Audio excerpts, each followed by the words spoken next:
ઠાકરધામ બાવળિયાળીમાં ભાગવત કથામાં ભાઈ શ્રી રમેશભાઈ ઓઝાના વ્યાસાસને ભાગવત કથામાં સૌ ભાવિકો નાચ્યા છે। ઠાકરધામ બાવળિયાળીમાં ભાગવત કથામાં ભાઈ શ્રી રમેશભાઈ ઓઝાના વ્યાસાસને ભાગવત કથામાં સૌ ભાવિકો નાચ્યા છે। સંત શ્રી નગરલખા બાપા મંદિર સ્થાનમાં ભાઈ શ્રી રમેશભાઈ ઓઝાના વ્યાસાસને ભાગવત કથા ચાલી રહેલ છે। શ્રી રામબાપુના સાનિધ્ય સાથે ઠાકરધામમાં ચાલતી શ્રીમદ ભાગવત ગોપ જ્ઞાન ગાથામાં સંતો મહંતો અને અગ્રણીઓ સાથે શ્રોતાઓ મોટી સંખ્યામાં ભજન અને ભોજન લાભ લઈ રહ્યા છે। વ્યાસપીઠ પરથી ભાઈ શ્રી રમેશભાઈ ઓઝા દ્વારા ભાગવત કથામાં ભગવત મહિમા વર્ણન સાથે ગાનમાં સૌ ભાવિકો ભાવ અને ઉમંગ સાથે નાચ્યા છે।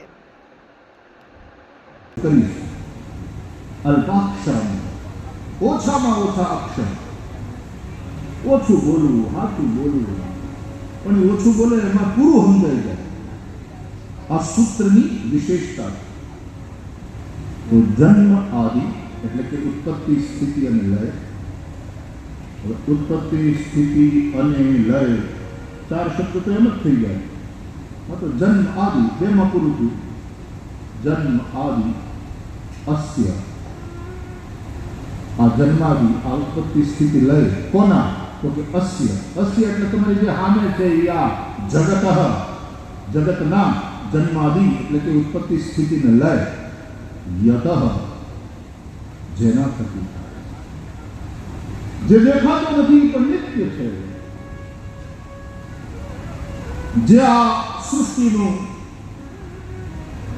અભિન્ન નિમિત્તોપાદાન કારણ છે, એનાથી જ આ સૃષ્ટિની ઉત્પત્તિ થાય છે, એની અંદર આ સૃષ્ટિ ટકે છે, એની કૃપા દ્રષ્ટિથી જ આ જગત ચાલે છે।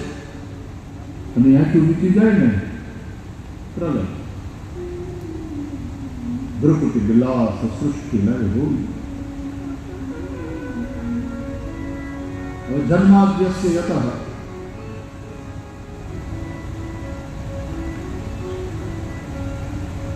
આ સૂત્ર છે।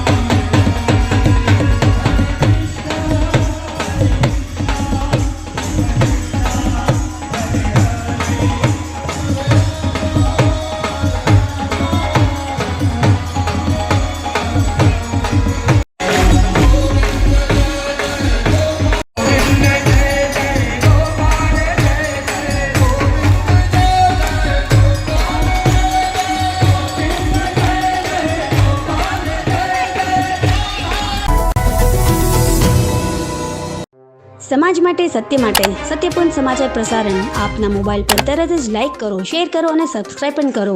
અને હા, ઘંટડી વગાડવાનું ન ભૂલશો। આભાર। સમાજ માટે સત્ય સાથે સત્ય પોઈન્ટ, અહેવાલ, સમાચાર તથા જાહેરાત પ્રસારિત કરવા સંપર્ક સાધો। સત્યપુંજ સમાચાર પ્રસારણ, લબ્ધિ કોમ્પ્લેક્સ, તાલુકા પંચાયત સામે, સિહોર।